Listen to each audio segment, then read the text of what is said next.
Një event shumë emocionues është organizuar në Stamboll, ku mira vetë u mblodhen për të lëshuar tullumbacën e ajër, ndërsa festonin për vjetorin e një fëmije që mposhti leuçemin.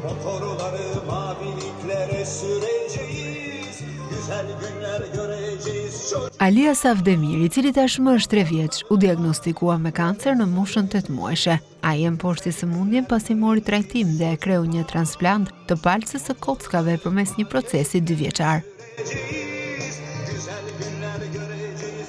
Babai i tij, Zamet Demir, u bëri thirrje vendasve në mediat sociale që të bashkohen dhe të lëshojnë tullumbacën në qiell për të festuar, duke thënë se familja e tij nuk kishte shumë miq.